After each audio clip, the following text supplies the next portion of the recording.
Hi guys! Welcome back to my channel, and today gumawa po tayo ng isang simple at tipid ulam na tofu steak. At ito ang ating mga ingredients.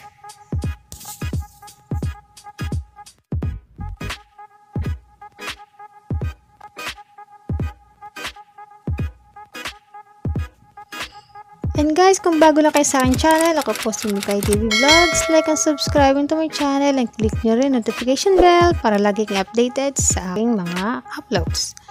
So first, start na po tayo by cutting our tofu. So enough po siguro mga half-inch cut. So hindi siya dapat masyadong manipis at hindi masyadong makapal.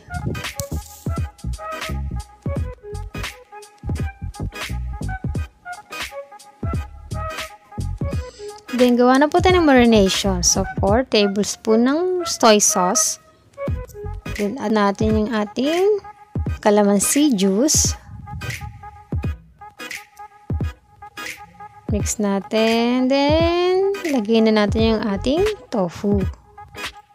So, i-marinate po natin siya na at least 15 minutes. So, okay na po yun.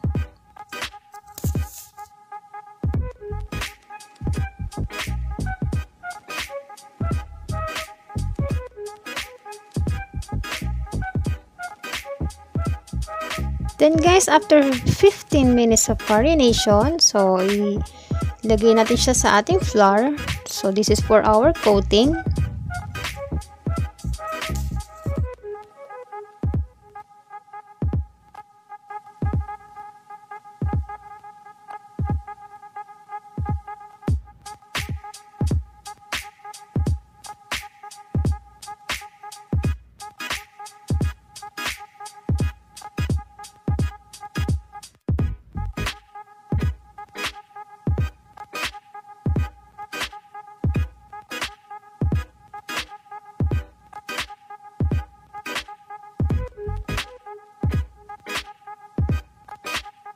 And after coating, ready na po tayo para i-fry ang ating tofu.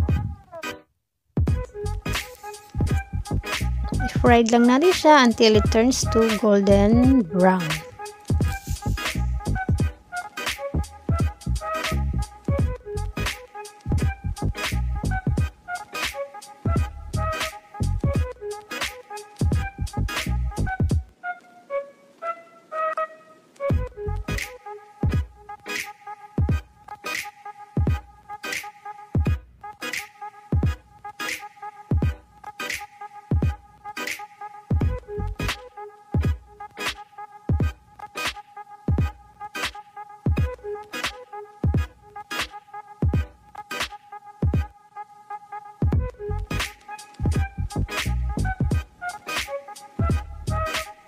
Then guys, after frying our tofu, let's set aside. Then let's just lessen the cooking oil because we will going to fry our onion ring first. Don't overcook because we will going to cook it again together with our sauce later.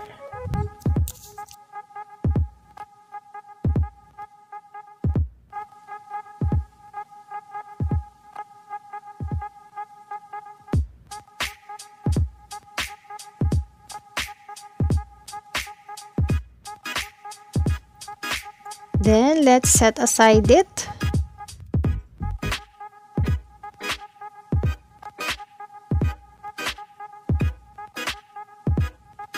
Then, I'm going to add more cooking oil because we're going to saute our garlic. So, saute it until it turns to golden brown.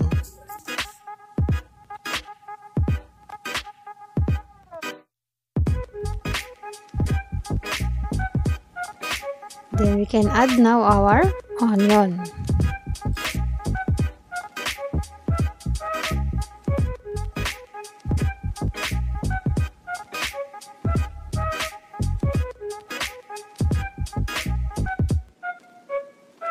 Then add 2 tablespoons of soy sauce.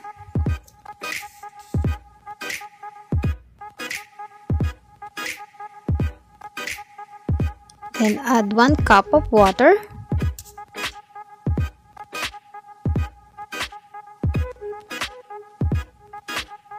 2 tablespoons of sugar,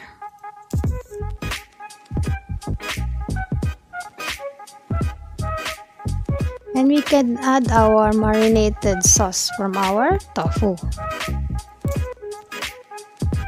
Then add our calamansi juice or lemon juice.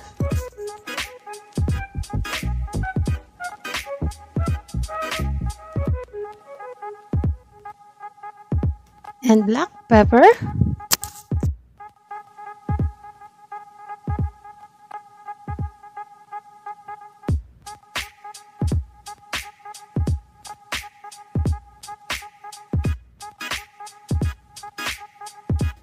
Then we can add now our onion ring. So after putting it, let's just simmer it for about 5 minutes. Then it's done. Then we can now top it in our fried tofu.